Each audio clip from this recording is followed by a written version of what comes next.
서울에서 의사로 일하고 있는 강지원은 일요일 새벽 모르는 번호로 걸려온 전화를 받고 잠에서 깨어났다. 화면에는 강원도 양촌보건소라는 이름이 떴고 그녀는 직감적으로 좋지 않은 예감이 들었다. 전화를 받자마자 들려온 목소리는 무심하게 한 문장을 던졌다. 강혜숙 씨가 오늘 새벽 심정지로 사망하셨습니다. 순간 지원의 숨이 막혔다. 그녀는 한동안 말을 잇지 못하고 멍하니 핸드폰을 바라보았다. 눈앞이 흐려지고 머릿속이 하얘졌다. 몇 초 후 떨리는 목소리로 물었다. 어머니가요? 네, 사망 시각은 오전 2시 17분입니다. 사인을 심근경색으로 판단하고 있습니다. 병원 이송 전에 이미 돌아가신 상태였습니다. 지원은 더 이상 들을 수 없었다. 전화를 끊고 주저앉은 채 손으로 얼굴을 감쌌다. 몇 달 전 어머니와 영상통화를 했을 때도 건강해 보였고 특이한 증상은 없었다. 그때 어머니는 미소 지으며 손수 만든 김치를 자랑했고 아파트 옥상에서 해바라기를 키우는 이야기를 했다. 분명히 괜찮았던 모습이었다. 그런데 갑자기 그날 오후 지원은 급히 짐을 싸서 고향인 강원도 양촌으로 향했다. 그녀의 고향은 산속 깊은 곳에 자리 잡은 작은 마을이었다. 서울에서의 생활과는 달리 그곳은 시간마저도 천천히 흐르는 듯한 조용한 동네였다. 양촌에 도착했을 때 하늘은 흐리고 비가 조금씩 내리고 있었다. 마을 어귀를 지나며 보이는 풍경은 지원에게 어린 시절의 기억을 떠오르게 했다. 시골길, 오래된 정자, 철 지난 벚꽃나무. 하지만 이번에는 모든 것이 낯설게 느껴졌다. 장례식장은 마을 보건소 뒤편의 간이 공간에 마련되어 있었다. 도착했을 때 지원은 충격을 받았다. 장례식장 안에는 거의 아무도 없었다. 상주도, 이웃도, 조문객도 없이 그저 작은 상 위에 어머니의 영정사진이 조용히 놓여 있을 뿐이었다. 사진 속 어머니는 환하게 웃고 있었지만 분위기는 차갑고 황량했다. 지원은 묵묵히 절을 하고 향을 피웠다. 그리고 담당자에게 물었다. 왜 이렇게 조문객이 없나요? 어머니께서 이 마을에서 수십 년을 사셨잖아요. 아는 분도 많으셨고 옆집 할머니랑도 친하게 지내셨는데 아무도 안 오시는 건가요? 보건소 직원은 난처한 얼굴로 말했다. 글쎄요. 아무래도 동네 분들이 좀 꺼려하시는 것 같습니다. 강 여사님께서 최근에 마을 사람들과 별로 교류도 없으셨고. 무슨 말씀이세요? 어머니가 그럴 분이 아닌데요. 지원은 속이 부글부글 끓었다. 하지만 마을 사람들은 고개만 돌리고 말을 아꼈다. 조문을 와줄 줄 알았던 사람들은 오지 않았고 어머니의 절친했던 이웃들조차 장례식장 근처에도 오지 않았다. 지원은 점점 이상함을 느끼기 시작했다. 어머니가 돌아가신 것도 충격이지만 그보다 더 혼란스러운 건 사람들의 반응이었다. 모두가 마치 오래전부터 어머니를 외면해온 듯한 차갑고 무관심한 태도였다. 그날 저녁, 지원은 어머니가 생전에 살던 집으로 향했다. 집 앞에 도착하자 오래된 현관문이 삐걱이며 열렸고 집 안은 어두컴컴하고 차가웠다. 수도는 잠겨 있었고 전기도 들어오지 않았다. 냉장고는 텅 비어 있었고 식탁 위에는 먼지가 수북이 쌓여 있었다. 지호는 혼잣말을 내뱉었다. 도대체 무슨 일이 있었던 거야, 엄마? 방 안으로 들어서자 오래된 서랍장에서 어머니의 일기장 몇 권이 눈에 띄었다. 그녀는 떨리는 손으로 그중 한 권을 펼쳤다. 마지막으로 남겨진 일기는 사망하기 단 며칠 전의 것이었다. 지원이는 오늘도 전화를 걸어왔다. 목소리만 들어도 위로가 된다. 걱정하지 않게 밝게 대답했지만 내 심장은 요즘 자주 아프다. 병원에 가면 돈이 드니 그냥 참는다. 그 아이는 힘든 일을 많이 겪었으니 나까지 짐이 되면 안 된다. 지원은 손으로 입을 가린 채 울음을 삼켰다. 어머니는 아프면서도 병원 한 번 가지 않았고 딸에게조차 숨겼다. 그녀는 미처 알지 못했다. 어머니가 그렇게까지 외로웠다는 것을. 다음 날, 지원은 마을 이장을 찾아가 어머니의 죽음과 관련해 더 많은 이야기를 들으려 했다. 그러나 이장은 시선을 피하며 짧게 말했다. 강 여사님은 말하긴 뭐하지만 이 마을에서 좀 곤란한 사람이었지요. 말썽이 많았어요. 무슨 말씀이세요? 어떤 말썽이요? 이장은 대답을 피하며 자리에서 일어났다. 지호는 혼란스러웠다. 마치 어머니가 살아온 삶에 대해 자신은 아무것도 모르는 사람 같았다. 누가 그녀의 어머니를 이렇게 외롭게 만들었는지, 얘 모두가 어머니를 피하는지, 무언가 숨겨진 과거가 있다는 확신이 들기 시작했다. 그리고 그날 밤, 지원의 휴대폰에 낯선 번호로 한 통의 문자가 도착했다. 진실을 알고 싶다면 어머니의 오래된 상자를 열어보세요. 그리고 조심하세요. 어머니는 단순히 병으로 죽은 게 아닙니다. 지원은 온몸에 소름이 돋았다. 강지원은 낯선 번호로부터 받은 문자 메시지를 다시 한번 읽었다. 진실을 알고 싶다면 어머니의 오래된 상자를 열어보세요. 그리고 조심하세요. 어머니는 단순히 병으로 죽은 게 아닙니다. 그 문장을 머릿속에서 수없이 되뇌며 어머니의 집안을 샅샅이 뒤지기 시작했다. 불이 들어오지 않는 어두운 실내에서 손전등을 켜고 낡은 가구 아래 벽장 안 서랍속까지 꼼꼼히 살폈다. 거실 한쪽 구석, 오래된 장롱 밑에서 먼지가 뿌옇게 쌓인 나무 상자가 하나 발견되었다. 낡고 바랜 자물쇠가 채워져 있었지만 시간이 지나 금속이 부식되어 열쇠 없이도 쉽게 열 수 있었다.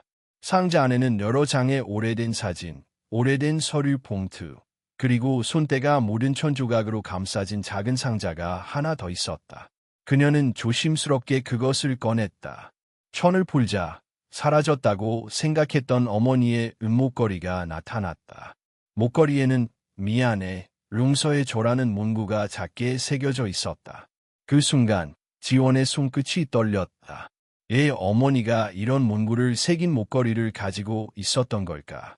누구에게 용서를 구하려 했던 걸까? 그녀는 즉시 나머지 서류 봉투들을 펼쳐보기 시작했다. 서류 안에는 오래된 출생신고서 한 장이 있었다. 작성일은 1995년, 아이의 이름은 윤재현, 어머니의 이름은 윤혜숙, 아버지란 칸은 공란이었다. 지원은 얼어붙은 듯 멍하니 출생신고서를 바라보다가 다시 서류를 넘겼다. 그 뒤에는 1996년에 작성된 입양동의서 사본이 있었다. 입양 보호자 서명란에 어머니의 흔들리는 서명이 적혀 있었다. 지원은 모든 것을 이해하려 했다. 어머니는 자신에게 말하지 않은 아이를 한 명 더 낳았고 그 아이를 누군가에게 보냈다. 그리고 그 사실을 평생 숨긴 채 살아왔다. 밤이 깊어갈수록 지원의 마음속엔 무거운 감정이 짙게 깔렸다. 자신이 알고 있던 어머니의 삶은 너무나 일부분에 불과했다. 어머니는 왜 이 사실을 숨겼을까? 그 아이, 재현이라는 인물은 지금 어디에서 어떤 모습으로 살고 있을까? 다음 날 아침, 지원은 동네 이웃 중 한 명인 나할머니를 찾아갔다. 유일하게 장례식장에 얼굴을 비춘 사람이었기에 무언가 알고 있을 것이라 믿었다. 할머니, 어머니가 혹시 아이를 입양 보낸 적 있나요? 나할머니는 한참 말이 없다가 조용히 입을 열었다. 그래, 있었다. 그땐 모두들 가난했지만 혜숙이만큼 외롭고 힘든 사람은 드물었지. 남편도 없이 혼자 애를 키웠고 식당일, 청소일, 뭐든 하며 살았지. 그런데 갑자기 아이가 사라졌어. 사람들이 수군거렸지. 돈에 팔았다는 말도 있었고 아이가 병이 있어 보냈다는 말도 있었고. 지호는 숨을 삼켰다. 그게 사실이에요. 어머니가 돈 때문에 아이를. 그건 나도 몰라. 혜숙이는 그 후로 그 이야기를 절대 꺼내지 않았거든. 단 한 번도. 그냥 매일같이 밤마다 혼자 울더구나. 누가 다가가려 해도 거리를 뒀고 결국엔 마을 사람들과도 멀어졌지. 지호는 복잡한 감정에 휩싸였다. 어머니는 늘 강한 척했고 아무것도 숨기지 않는다고 생각했는데 알고 보니 그녀의 인생은 온통 비밀투성이었다. 집으로 돌아온 지호는 출생신고서에 적힌 재현의 주민번호와 이름을 바탕으로 인터넷 검색을 시작했다.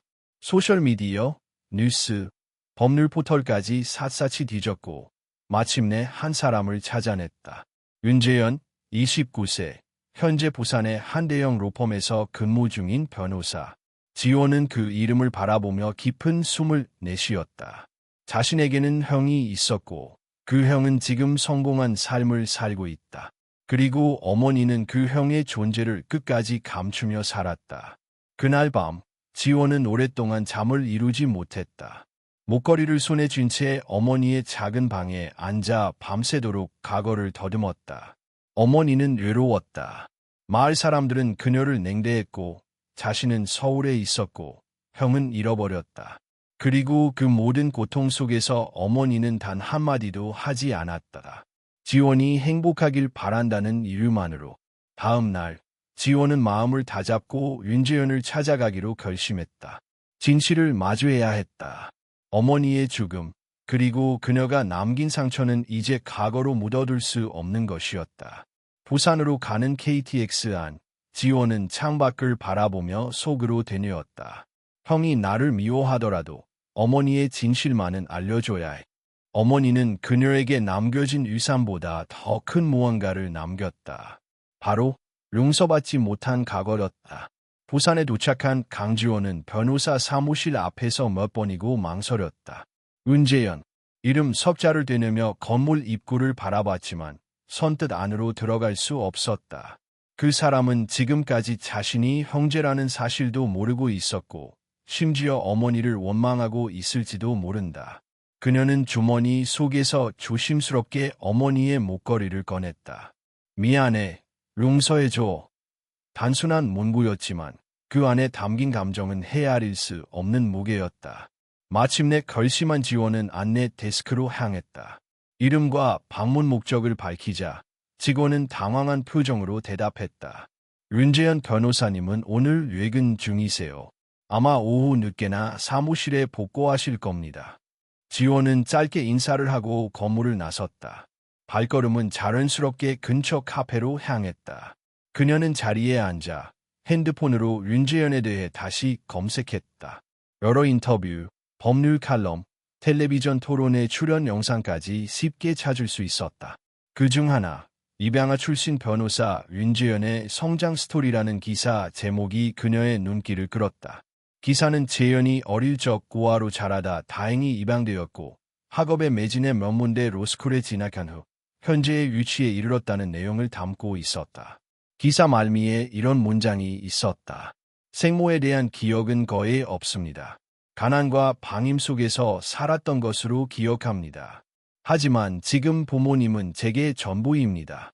지호는 그 문장을 읽고 숨이 멎을 것 같았다. 형의 기억 속 어머니는 이미 방임하는 나쁜 엄마로 굳어져 있었던 것이다. 잠시 후 사무실로 돌아가는 윤재현을 향해 그녀는 조심스럽게 다가갔다. 죄송합니다. 윤재현 변호사님 맞으시죠? 그는 그녀를 한번 훑어보더니 고개를 끄덕였다. 네? 그런데 누구시죠? 지호는 떨리는 목소리로 말했다. 잠깐 시간 좀 내주실 수 있을까요? 중요한 이야기가 있어서. 가족에 관한 일입니다. 그의 표정이 단단히 굳어졌다. 기부 요청이면 정중히 사양하겠습니다. 그리고 사적인 이야기는 여기서. 아닙니다. 저는 윤혜숙 씨의 딸입니다. 순간 재현의 얼굴에서 표정이 사라졌다. 주변에 소음이 멎은 것처럼 느껴졌다. 그는 한참을 침묵하다가 단호한 어조로 말했다. 그 이름 다시는 제 앞에서 언급하지 마세요. 잠시만요. 오해가 있으신 것 같아요. 어머니께서. 그 여자가 어머니라고. 그는 피식 웃으며 고개를 저었다. 그 여자는 나를 버렸어요. 돈머폰에 아이를 팔려던 사람이었고 그런 사람에게 나는 단 한 번도 가족이라 생각한 적 없습니다. 더 할 말 없으면 이만 가보시죠.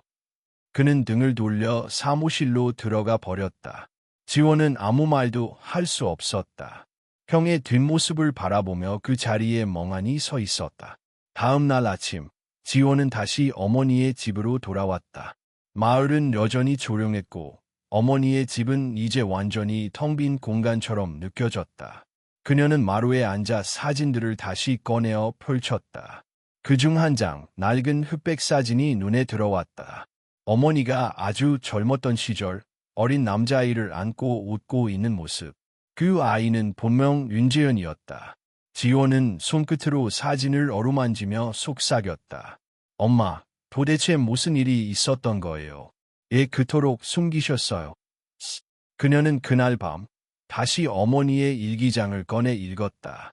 이전에는 눈치채지 못했던 문장 하나가 유독 눈에 들어왔다. 내가 주인이라면 그건 자식을 지키지 못한 죄 때문이다. 나를 용서하지 않아도 좋다. 하지만 언젠가 진실은 알게 될 거라 믿는다. 지호는 눈을 감았다. 진실, 그게 가련 어머니의 죄를 씻을 수 있을까? 아니면 형에게 더 깊은 상처를 남기게 될까? 다음 날, 지호는 마지막으로 할머니를 다시 찾아갔다. 할머니, 혹시 어머니가 그 당시 입양을 결정하게 된 배경에 대해 좀 더 아시는 게 있으세요? 나 할머니는 한숨을 쉬며 입을 열었다. 사실 그 일, 마을에서도 소문이 무성했지. 혜숙이가 처음엔 아이를 키우겠다고 고집했어. 병도 있는 아이였고 밤마다 고열에 시달렸지. 혜숙인 병원비가 없어 빌리고 또 빌렸어. 그 와중에 부산에서 왔다는 부잣집 부인이 아이를 보더니 입양을 권했고 나중엔 집까지 찾아와 위협했단 말도 있었어. 지호는 깜짝 놀라 물었다. 위협이요? 그래. 지금 서류에 도장 찍지 않으면 병원에서 쫓아내겠다고 했다는 말도 있었고 어쨌든 혜숙인 그날 밤 혼자 울며 도장을 찍었지. 위방 서류에. 그리고 그날 이후로 그 이야기 누구에게도 꺼내지 않았어. 지호는 충격에 휩싸였다. 어머니는 자식을 버린 게 아니라 살리기 위해 보냈던 것이다. 그 선택이 옳았는지는 알 수 없지만 분명 버림이 아닌 희생이었다. 그녀는 속으로 다짐했다. 아무리 거부당하더라도 진실은 반드시 전해야 한다. 그것이 어머니를 위한 마지막 도리며 동시에 자신을 위한 길이기도 하다. 서울로 돌아오기 전날 밤, 강지호는 어머니의 집 마루에 앉아 오래된 사진들과 서류들을 정리하고 있었다. 바람이 스치는 소리에 창문이 덜컹거렸고 집 안은 고요했지만 그녀의 마음은 복잡한 생각들로 소란스러웠다. 어머니가 형 윤재현을 버린 것이 아니라 보호하기 위한 선택이었다는 사실. 그리고 그 진실조차도 어머니는 끝내 말하지 못했다는 점이 지원의 마음을 짓눌렀다. 그때였다. 휴대폰 진동 소리가 마루 위를 울렸다. 화면에는 또다시 비공개 번호. 낯선 긴장감이 지원의 등을 타고 올라왔다. 망설이던 끝에 전화를 받았지만 아무 소리도 들리지 않았다. 대신 10초쯤 침묵이 흐른 후 딱 한마디가 들려왔다. 낮고 차분한 그러나 섬뜩한 남성의 목소리였다. 더 이상 캐지 마세요. 당신 어머니는 과거의 죄값을 치른 겁니다. 순간 지호는 소름이 돋았다. 누구세요? 지금 어디에 계세요? 그러나 전화는 이미 끊겨 있었다. 이어서 곧바로 한 통의 문자가 도착했다. 그녀가 죽은 건 단순한 심장마비가 아니야. 당신이 진실을 원하는 거라면 그녀가 마지막까지 숨기려 했던 방을 열어봐. 지호는 즉시 자리에서 일어나 집 안을 다시 살폈다. 그녀가 도착한 첫날, 정전으로 인해 제대로 살펴보지 못했던 뒷방, 창구처럼 쓰이던 방이 떠올랐다. 어머니가 살아 계실 때도 거긴 들어가지 말라고 했던 그 방이었다. 방문은 녹슨 철문으로 잠겨 있었고 자물쇠는 낡았지만 견고했다. 지호는 마당 창고에서 망치를 가져와 조심스럽게 자물쇠를 부수었다. 쾅 문이 열리는 순간 그녀는 본능적으로 숨을 들이켰다. 방 안은 냉기와 곰팡이 냄새로 가득 차 있었다. 오래된 침대, 책상, 그리고 천으로 덮인 무언가. 그녀는 천을 걷었다. 낡은 서류 더미, 멋장의 수첩, 락병들, 그리고 벽 한쪽에는 오래된 사진들이 빼곡히 붙어 있었다. 윤지연의 성장 사진, 학교에 입학하던 날, 생일 파티, 졸업식, 분명 어머니가 수년간 몰래 모은 자료들이었다. 지원은 눈을 떼지 못했다. 형의 인생을 멀리서 바라만 보며 살아온 어머니의 시간을 고스란히 마주하고 있는 듯했다. 아무도 몰랐던 어머니만의 고독한 사랑이었다. 그러나 방 안 구석, 작은 서랍장을 열자 더욱 충격적인 것이 나왔다. 한 통의 편지, 그리고 함께 동봉된 사진. 편지의 수신자는 부산병원 수화과장 박형수, 날짜는 1995년 11월. 박 원장님, 아이는 건강합니다. 하지만 병원비가 더 이상 감당되지 않습니다. 아이만이라도 제대로 된 삶을 살게 해주십시오. 저는 모든 걸 내려놓겠습니다. 지호는 두 눈을 질끈 감았다. 어머니가 병원장에게 직접 편지를 보내 입양을 간청했던 것이다. 사진 속의 어머니는 야이고 지친 얼굴이었지만 눈빛만은 간절했다. 그 순간 다시 휴대폰이 울렸다. 이번에는 문자였다. 그 방에서 뭘 봤나요? 당신 어머니의 진짜 얼굴을. 지호는 가만히 화면을 바라보다가 손가락을 천천히 움직여 답장을 보냈다. 당신은 누구죠? 곧바로 답장이 왔다. 진실을 감당할 수 있습니까? 지호는 심장이 빠르게 뛰는 걸 느꼈다. 이건 단순한 과거가 아니었다. 어머니의 죽음과 관련된 무언가가 아직 드러나지 않은 채 어딘가에 숨겨져 있었다. 그녀는 다음 날 보건소에 다시 들렀다. 어머니가 돌아가신 새벽 시간에 출동했던 직원과 면담을 요청했다. 의료기록, 사망 당시 상태, 모든 것을 확인하고 싶었다. 의료 담당 직원은 처음엔 말을 아꼈지만 지원이 의사임을 밝히고 법적 절차를 언급하자 조심스럽게 입을 열었다. 솔직히 말씀드리면 사망 당시 강 여사님은 침대 옆에 쓰러져 있었어요. 오른팔과 턱 주변에 멍 자국이 있었고 하지만 가족도 없고 쌓이는 심정지로 결론 내렸죠. 지원은 놀랐다. 멍 자국이요. 보고서에는 전혀 언급이 없었는데요.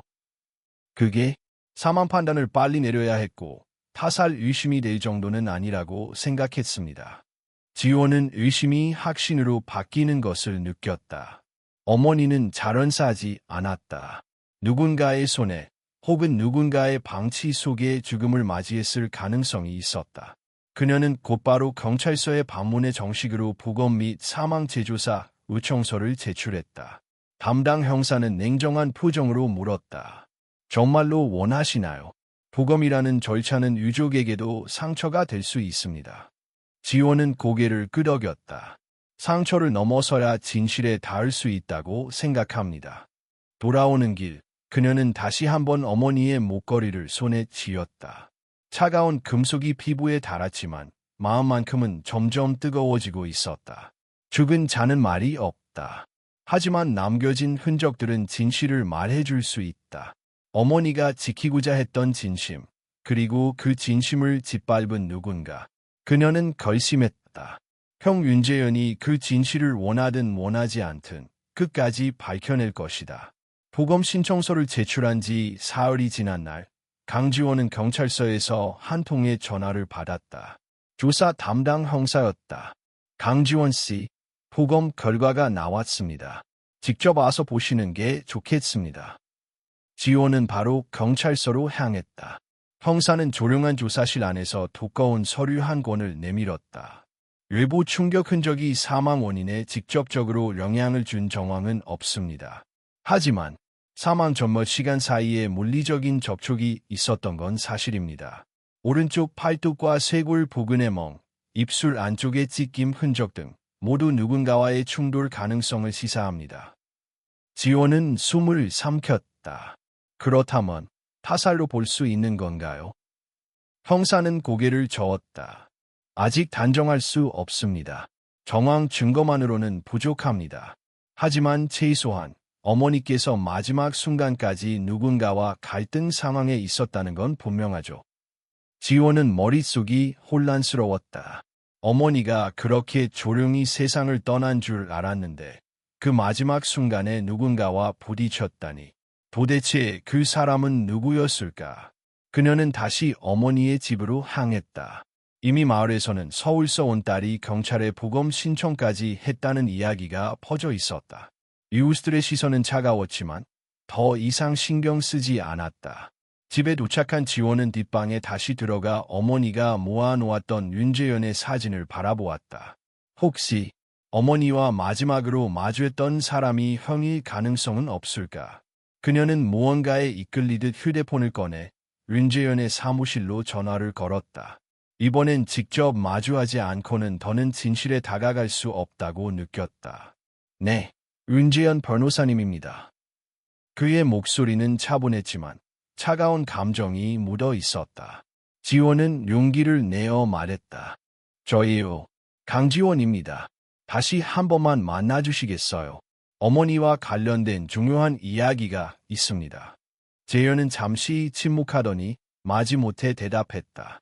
내일 저녁 6시 사무실 근처 카페에서 봅시다. 딱 30분만 드릴게요.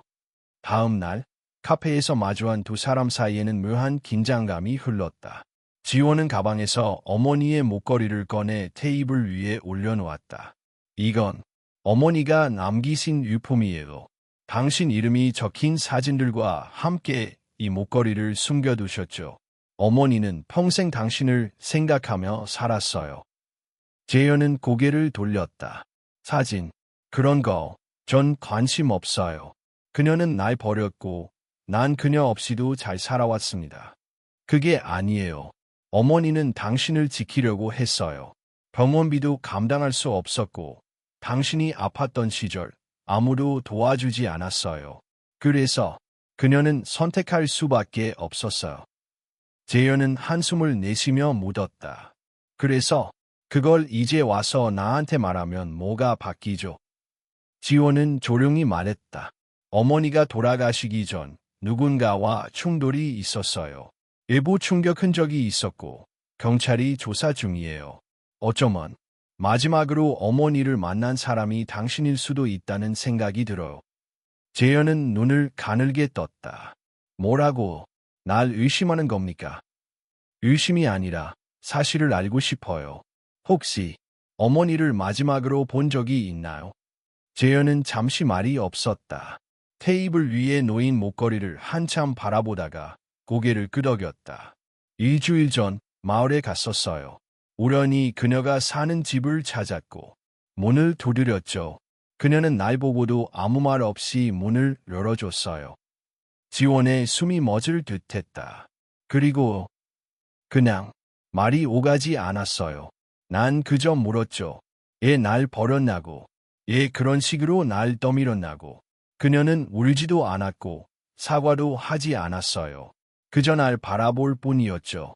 그래서 난 화가 나서 소리를 질렀고 손에 있던 서류 뭉치를 바닥에 던졌어요.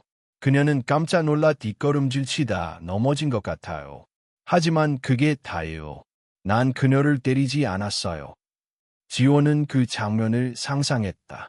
어머니가 넘어진 순간 충격을 입었고 외부에서 보이지 않는 상처가 사망 원인에 영향을 줬을 수도 있다는 생각이 들었다. 넘어진 후 그대로 두고 나왔어요. 재현은 고개를 끄덕였다. 그녀가 다시 일어나는 걸 보고 나왔어요. 그땐 그냥 다시는 보고 싶지 않았으니까. 지원은 깊은 한숨을 내쉬며 목소리를 낮췄다. 당신은 어머니를 죽이지 않았어요. 하지만 어쩌면 그녀가 죽게 놔뒀을지도 몰라요. 재현은 아무 말도 하지 않았다. 손으로 얼굴을 가리고 오랫동안 침묵에 잠겼다. 그 침묵 속에 후회와 혼란, 분노와 슬픔이 얽혀 있었다. 지원은 조용히 목걸이를 그의 쪽으로 밀었다. 이건 그녀가 마지막까지 간직한 거예요. 용서받고 싶어 했던 증거이기도 하죠. 당신이 그것을 받아들이든 말든 이제 당신의 몫이에요. 그리고 그녀는 자리에서 일어났다. 형의 시선을 등 뒤에 남긴 채 카페 문을 나섰다. 마음 한켠엔 무거운 감정이 남아 있었지만 동시에 한 걸음을 더 진실에 다가간 느낌이 들었다. 그날 밤 지원은 일기장에 짧게 적었다. 어머니, 진실은 조금씩 드러나고 있어요. 이제는 당신의 마지막 이야기를 마주할 준비가 되었어요. 카페를 나선 강지원은 저녁 바람을 맞으며 천천히 걸었다. 형과의 대화는 예상보다도 더 무겁고도 복잡한 감정을 남겼다. 윤재현은 어머니를 죽게 한 것은 아니었다. 하지만 그녀를 마지막으로 본 사람이라는 사실은 너무나 결정적인 열쇠였다. 집으로 돌아온 지호는 어머니의 집 뒤뜰을 둘러보기로 했다. 형의 말대로라면 어머니는 땅에 넘어졌고 그 후 다시 일어났다고 했다. 그러나 집 안에는 그녀가 쓰러졌다는 흔적이 전혀 없었다. 그렇다면 그녀는 그 이후 다시 쓰러졌거나 혹은 밖에서 사고를 당했을 가능성도 있다. 뒷문을 열고 마당으로 나가자 한쪽 구석에 방치된 듯한 쓰레기 더미가 눈에 들어왔다. 낡은 상자, 버려진 장화, 깨진 화분들이 한쪽에 쌓여 있었다. 직감적으로 그 안을 뒤지기 시작했다. 그리고 그 속에서 오래된 소형 캠코더 하나가 나왔다. 먼지가 가득 덮여 있었지만 배터리를 교체하면 작동할지도 몰랐다. 지호는 서둘러 근처 전자수리점에 들러 배터리를 구매하고 캠코더를 켰다. 삐걱거리는 소리와 함께 기계가 작동했다. 캠코더 안에는 총 3개의 영상 파일이 저장되어 있었다. 마지막 영상의 날짜는 어머니가 돌아가시기 이틀 전, 바로 형이 방문했다고 말한 날이었다. 재생 버튼을 누르자 영상이 시작됐다. 화질은 흐릿했지만 집안 거실이 그대로 담겨 있었고 캠코더는 장롱이 어딘가에 놓인 채로 정면을 향하고 있었다. 영상 속에는 어머니가 창밖을 바라보며 앉아 있었고 몇 분 후 누군가가 문을 두드렸다. 그녀는 천천히 일어나 문을 열었고 영상의 오른쪽 모서리에 윤재현의 얼굴이 비쳤다. 형이 집 안으로 들어왔고 두 사람 사이에는 긴 정적이 흘렀다. 재현의 목소리가 먼저 들렸다. 예, 그랬어요. 예, 나를 그렇게 보냈어요. 어머니는 아무 대답도 하지 않았다. 그저 고개를 숙인 채 눈을 감고 있었다. 그리고 마침내 입을 열었다. 살려야 했어. 널 살릴 수 있는 방법이 그것뿐이었어. 재현은 격앙된 목소리로 소리쳤다. 살린 거라고. 날 내다버린 게 아니라. 미안해. 정말 미안해. 하지만 그때는 말이 이어지지 않았다. 어머니는 울음을 삼켰고 재현은 서류 뭉치를 바닥에 내던지며 소리를 질렀다. 난 아무것도 몰랐어요. 늘 내가 잘못했다고 생각했어. 내가 부족해서 버림받은 줄 알았다고. 그 순간 어머니가 한 발짝 물러서다 탁자 모서리에 발이 걸려 쓰러졌다. 그녀는 바닥에 크게 부딪혔고 캠코더는 그 충격 소리와 함께 화면이 흔들렸다. 몇 초간 조용함이 흐르고 재현은 당황한 듯 그녀에게 다가가 물었다. 괜찮아요. 일어나실 수 있죠? 어머니는 천천히 몸을 일으켰다. 그러나 얼굴은 창백했고 숨이 가빠 보렸다. 재현은 손을 뻗으려다 멈췄고 그저 조용히 뒷문을 열고 나갔다. 영상은 그 후 몇 분 동안 어머니가 바닥에 앉아 숨을 고르는 장면으로 끝났다. 지호는 숨을 들이켰다. 그날 무슨 일이 있었는지 처음으로 명확한 그림이 그려졌다. 형은 어머니에게 상처를 입혔고 그녀는 몸을 추스르려 했지만 결국 그 충격이 죽음으로 이어졌을 가능성이 컸다. 무엇보다 지원의 마음을 쥐어짠 것은 어머니의 말이었다. 살려야 했어.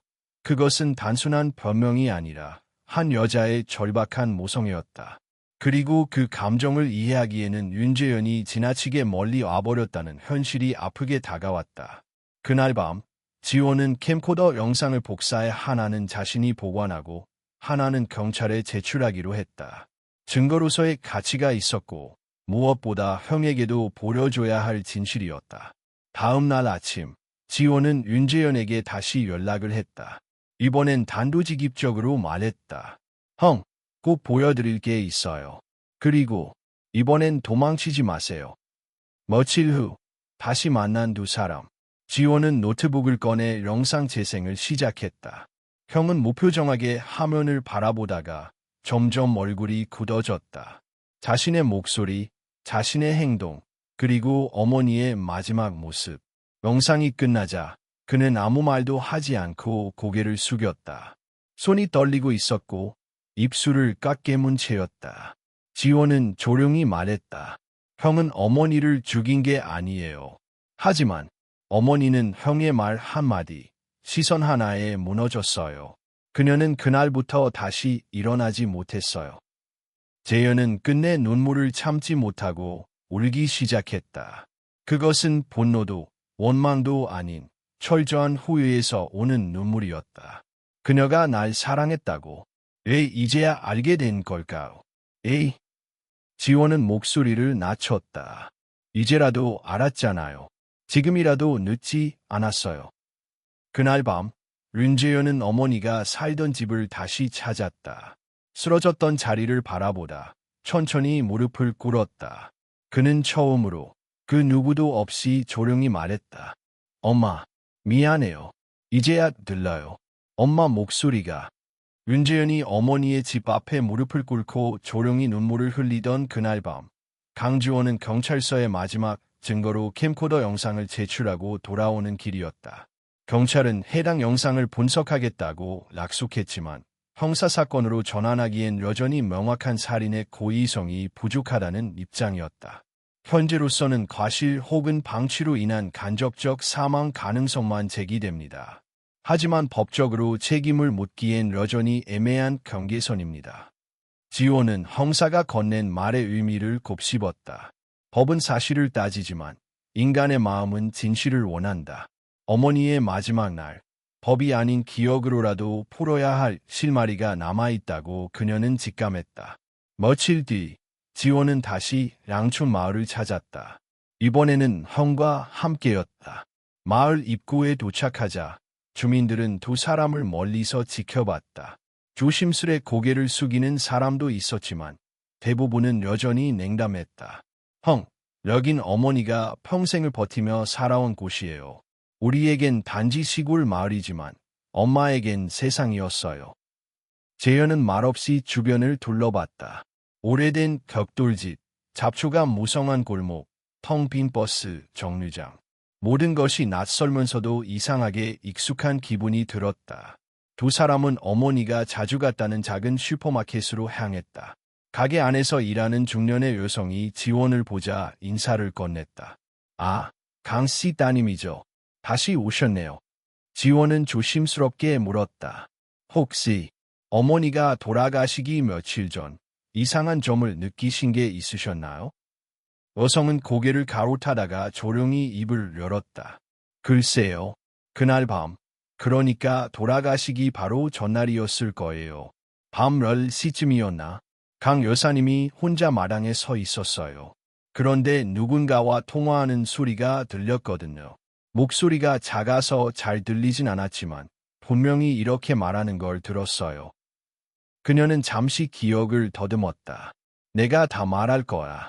내가 뭘 숨기고 사는지 이제 끝이야. 그렇게 말했어요. 아주 단호하고 분노에 찬 목소리였어요. 저는 그냥 전화로 누군가와 싸우는 줄 알았는데.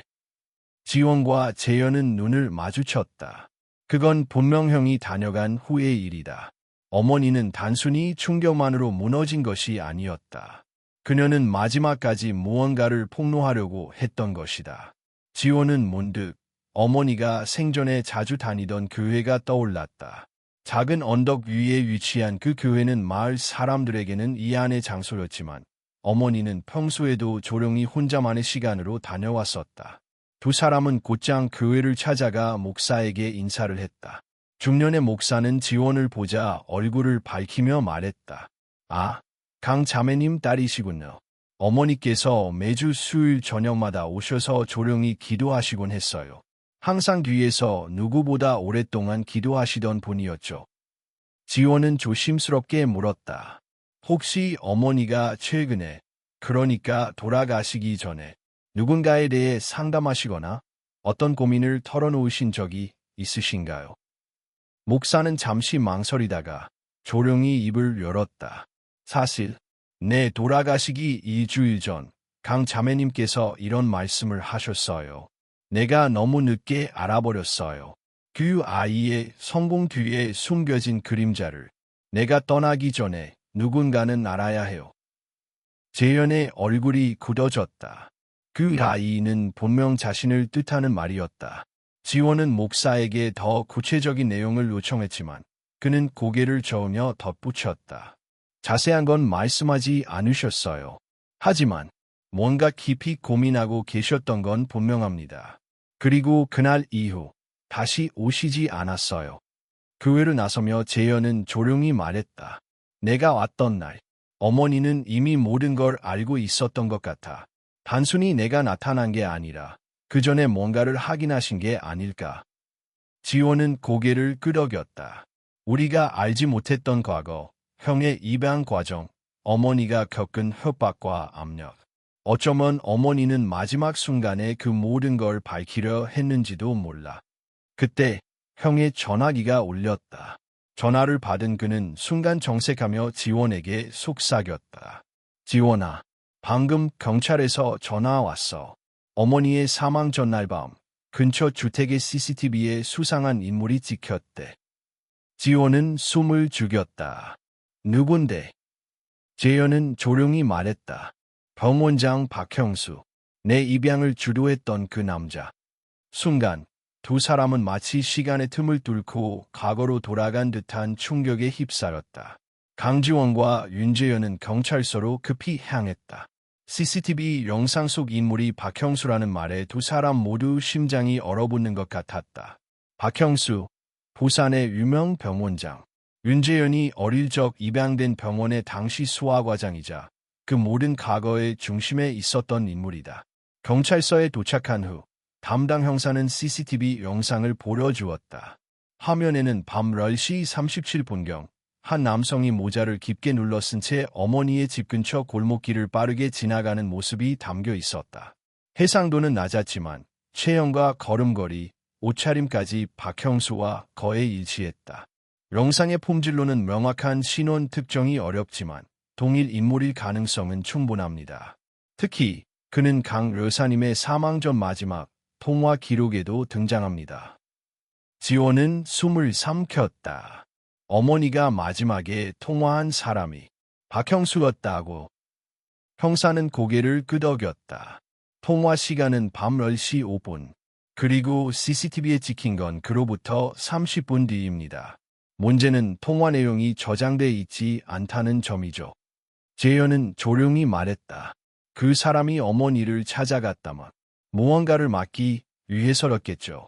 어머니가 진실을 밝히려 했다는 걸 알게 되었고, 그래서 지원은 말없이 고개를 숙였다. 모든 조각이 맞춰지기 시작했다.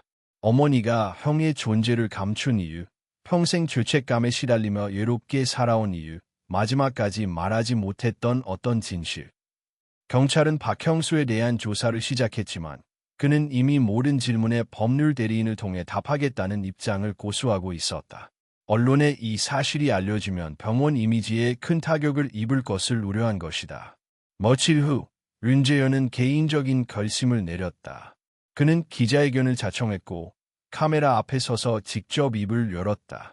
저는 윤재현입니다. 입양을 통해 지금까지 살아왔고 부모님과 병원에 감사하며 성장해왔습니다. 그러나 최근 제 생모가 사망하면서 밝혀진 진실은 제가 생각했던 모든 것을 뒤흔들었습니다.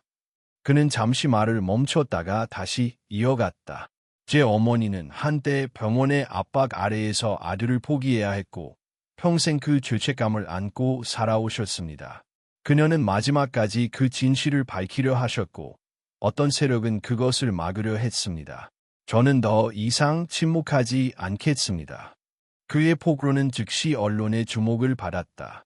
입양아 변호사의 충격 고백, 병원과의 검은 거래 의혹, 사망한 생모의 억울한 진실 등 헤드라인이 줄줄이 쏟아졌고 박형수와 병원은 것의 여론의 중심에 섰다.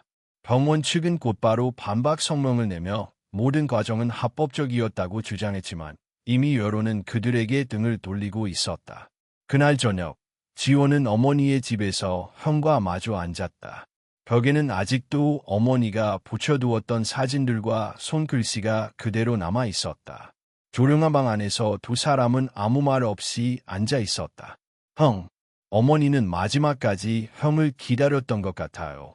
용서를 구하기 위해서가 아니라 그냥 한 번쯤 안아주고 싶었던 것 같아요. 재현은 눈을 감고 고개를 떨구었다. 나는 애 그렇게 오래 걸렸을까? 애 이제야 그 마음을 알게 된 걸까? 지원은 조용히 말했다. 우린 너무 늦게 도착했지만 그래도 아직 남은 게 있어요. 그분의 진심을 세상에 알리는 것. 그게 우리가 할 수 있는 마지막 일일지도 몰라요. 며칠 후 경찰은 박형수를 업무상 과실 및 협박 혐의로 정식 입건했다. 구체적인 정황이 드러났고 과거의 입양 서류 조작과 협박 정황도 함께 조사에 포함되었다. 조사 결과 윤재현의 입양은 단순한 보호 차원이 아니라 별표 병원의 이미지 메이킹과 인맥 관리 차원에서 진행된 선택적 입양 별표이었던 것으로 드러났다. 당시 병원 이사진 중 일부는 재현이 우수한 유전적 배경을 가졌다고 판단했고 박형수는 생모에게 협박과 압박을 가해 입양 동의를 받아냈던 것이다. 이 사실은 사회적 파장을 일으켰고 입양 시스템 전반에 대한 논의가 뜨겁게 일어났다. 누가 부모가 될 자격이 있는가? 누가 아이를 키울 권리를 가질 수 있는가에 대한 본질적인 질문이 쏟아졌다. 지호는 그 모든 뉴스를 조용히 지켜보며 어머니의 일기장을 펼쳤다. 마지막 장에는 짧은 문장이 적혀 있었다. 세상은 나를 버렸지만 나는 끝까지 그 아이들을 포기하지 않았다. 그 문장을 읽으며 지호는 눈을 감았다. 이제 어머니는 혼자가 아니었다. 진실은 밝혀졌고 억울함은 세상에 드러났다. 그녀의 이름은 더 이상 조롱과 외면 속에 묻히지 않을 것이다. 그리고 무엇보다 사랑은 결국 기억 속에서 되살아났다. 죽음보다도 깊게. 박형수가 구속 수사를 받는 날, 강지원은 서울에서 윤재현과 함께 조용히 뉴스를 지켜보고 있었다. 생중계 화면 속 중절모를 눌러 쓴 박형수는 고개를 푹 숙인 채 아무 말도 하지 않았다. 수많은 기자들이 플래시를 터뜨리며 외쳤다. 이방 강우에 대해 인정하십니까? 강 여사님의 죽음에 책임이 있다고 생각하십니까? 그러나 그는 끝까지 침묵했다. TV 화면이 꺼지자 집 안에는 정적이 흘렀다. 재현은 손에 쥐고 있던 컵을 조용히 내려놓았다. 이제 끝난 걸까? 지호는 고개를 저었다. 아니, 법적인 절차는 시작됐을 뿐이야. 어머니가 겪은 고통은 아직 사회가 다 받아들이지 못했어. 며칠 후 재판이 시작되었다. 언론은 연일 박형수의 과거 행적을 파헤쳤고 병원의 입양 정책, 그가 관여했던 여러 명의 아이들에 대한 조사도 동시에 진행되었다. 재판 중 박형수는 처음으로 입을 열었다. 그의 발언은 재판정 안을 차갑게 얼어붙게 만들었다. 나는 그저 아이에게 더 나은 미래를 주기 위해 행동했습니다. 당시 그녀는 심각한 경제적 문제를 겪고 있었고 아이는 질병을 앓고 있었습니다. 내가 하지 않았다면 그 아이는 죽었을지도 모릅니다. 재현은 똑바로 그의 눈을 바라보며 증인석에 섰다. 그게 당신이 정당하다고 믿는 방식입니까? 낙자를 협박하고 눈물로 도장을 찍게 만드는 것이요. 박형수는 대답하지 못했다. 재현은 계속해서 말했다. 어머니는 나를 팔지 않았습니다. 나를 살리기 위해 세상의 냉정함 앞에서 무릎 꿇었을 뿐입니다. 당신은 그 무릎 위에서 권력을 행사했고 그걸 정의라고 포장했죠. 하지만 그건 선택이 아니라 강요였습니다. 법정 안에는 침묵이 흘렀고 재판장은 조용히 고개를 끄덕였다. 재판은 몇 주간 이어졌고 박형수는 결국 업무상 강요 및 문서 위조, 심리적 협박에 따른 정서적 손해에 대한 민사 및 형사 책임을 인정받았다. 징역 3년형이 선고되었고 병원은 공식적으로 입양 정책을 전면 재검토하고 피해자들에게 사과 성명을 발표했다. 한편 윤재현은 사건이 정리된 이후에도 한동안 언론 인터뷰나 공식적인 활동을 모두 중단하고 조용히 지냈다. 그는 변호사로서의 명성과 커리어보다 인간으로서 자신의 정체성과 감정을 되찾는 데 더 집중하고자 했다. 어느 봄날, 지원과 재현은 낭촌 마을로 다시 내려갔다. 마을은 여전히 조용했고 어머니의 집은 이제 두 사람의 추억과 책임이 공존하는 장소가 되어 있었다. 지원은 마당 한쪽에 작은 꽃나무를 심었다. 옆에는 어머니의 유품 일부를 담은 작은 상자가 묻혔다. 그 안에는 목걸이, 사진, 일기장의 마지막 페이지가 함께 들어 있었다. 재현은 꽃나무 앞에 무릎을 꿇고 조용히 입을 열었다. 엄마, 나예요. 이제야 당신을 부를 수 있어요. 그는 숨을 크게 내쉬고 계속 말했다. 나는 오랫동안 당신을 미워했어요. 잊으려 했고, 지우려 했고, 다른 이름의 부모님을 진짜라 믿으려 했어요. 그런데 당신이 내게 남긴 진심은 지워지지 않았어요. 이제는 기억하고 싶어요. 당신이 날 어떻게 지키려 했는지를. 지호는 옆에서 가만히 눈을 감고 들었다. 봄바람이 나뭇가지를 흔들었고 꽃잎 하나가 천천히 흙 위로 떨어졌다. 그날 밤 두 사람은 어머니의 방에서 함께 저녁을 먹었다. 소박한 밥상 위에 된장찌개, 멸치볶음, 김치. 어머니가 생전에 자주 만들던 반찬들이었다. 재현은 숟가락을 들다 말고 웃었다. 이 된장 맛 기억난다. 어릴 때 한 번 먹어봤던 것 같은데 그게 여긴 줄은 몰랐네. 지호는 고개를 끄덕이며 말했다. 엄마의 시간은 여기에 멈춰 있었나 봐. 우리는 떠났고 잊었고 돌아왔지만 엄마는 여전히 여기 있었던 거야. 식사가 끝난 후 두 사람은 나란히 앉아 하늘을 올려다봤다. 별이 충충 떠 있었고 오랜만에 마음 깊은 곳까지 고요해졌다. 형, 이제 어떻게 할 거라? 지원이 물었다. 재현은 잠시 침묵하다가 대답했다. 글쎄, 아마 진짜 의미 있는 일을 하고 싶어. 이방 아동의 권리를 위한 법 개정이라든가 약자를 위한 제도 개선 같은 거. 지원은 고개를 끄덕였다. 어머니가 바랐던 것도 결국 그런 삶이었을 거야. 자신의 상처를 딛고 누군가를 지켜주는 삶. 그 말에 재현은 조용히 미소 지었다. 그래, 이제 그녀의 이름으로 세상에 뭔가를 남겨라지.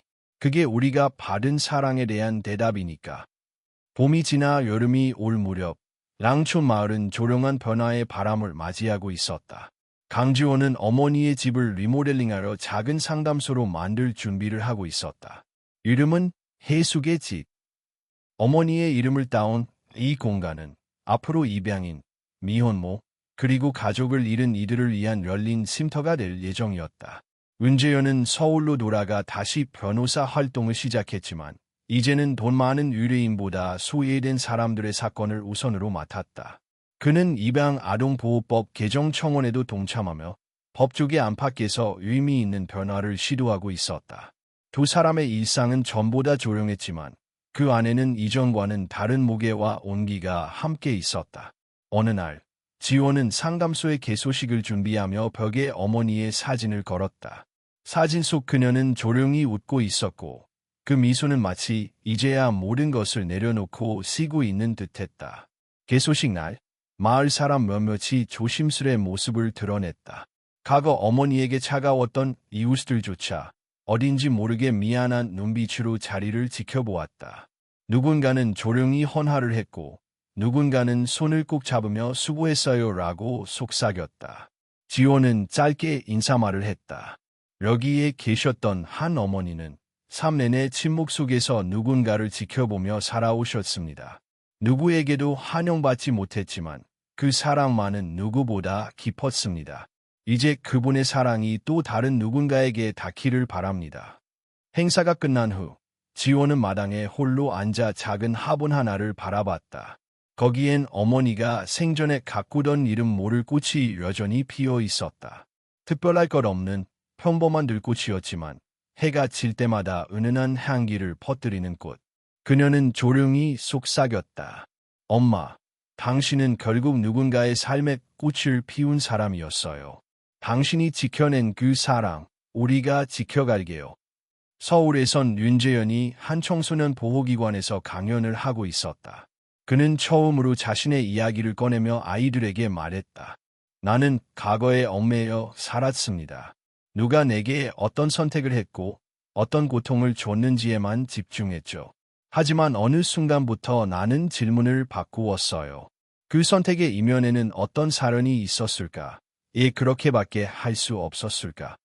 그는 말을 멈추고 아이들을 바라봤다. 그리고 알게 됐어요. 때로는 용서가 진실보다 먼저 다가와야 한다는 걸. 나를 아프게 했던 기억조차 결국 나를 지탱하게 만들 수 있다는 걸. 그의 말에 누군가 조용히 눈물을 닦았다. 또 누군가는 처음으로 고개를 들었다. 그날 밤, 재현은 지원에게 전화를 걸었다. 오늘 어떤 아이가 내게 물었어. 사람은 애 가족을 잃고도 살아야 하냐고. 순간 뭐라고 답해야 할지 모르겠더라. 지원은 전화기 너머로 미소를 지으며 말했다. 그건 우리가 누군가의 가족이 될 수도 있기 때문이 아닐까. 재현은 조용히 고개를 끄덕였다. 그 말이 오래도록 마음에 맴돌았다. 며칠 후 랑초 마을로 작은 봉투 하나가 도착했다. 발신인은 없었지만 내용은 간결했다. 그녀는 끝까지 위대했습니다. 그 진실을 알려줘서 고맙습니다. 지원은 그 편지를 꾹 쥐었다. 누가 보낸 것인지는 알 수 없었지만 어머니의 존재를 기억해주는 또 한 사람이 있다는 사실만으로도 충분했다. 어느덧 여름이 깊어지고 해숙의 집은 점점 더 많은 사람들로 채워졌다. 상담을 받으러 오는 이들, 조용히 앉아 쉬다 가는 이들, 그리고 자원봉사를 자처하는 이들까지. 그곳은 누군가에게 두 번째 시작의 장소가 되고 있었다. 재현은 어느 날 어머니의 무덤을 찾았다. 무덤 앞에는 조그만 팻말이 하나 세워져 있었다. 이곳에 누군가의 사랑이 잠들어 있습니다. 그는 천천히 그 앞에 앉았다. 엄마, 나는 여전히 부족해요. 용서받을 자격이 있는지도 모르겠어요. 하지만 이제는 두려워하지 않을게요. 당신이 내게 남긴 마음으로 살아갈게요. 그는 무릎을 꿇고 손을 모았다. 기도는 짧았지만 깊었다. 그리고 조용히 일어나 돌아서는 길, 발끝에 작은 들꽃이 피어 있었다. 별로 눈에 띄지 않는, 그러나 굳세게 피어난 이름 없는 꽃. 그 꽃은 마치 이렇게 말하고 있는 듯했다. 사랑은 끝나지 않는다. 기억 속에서도, 상처 속에서도, 누군가의 다음 걸음 속에서도 계속된다.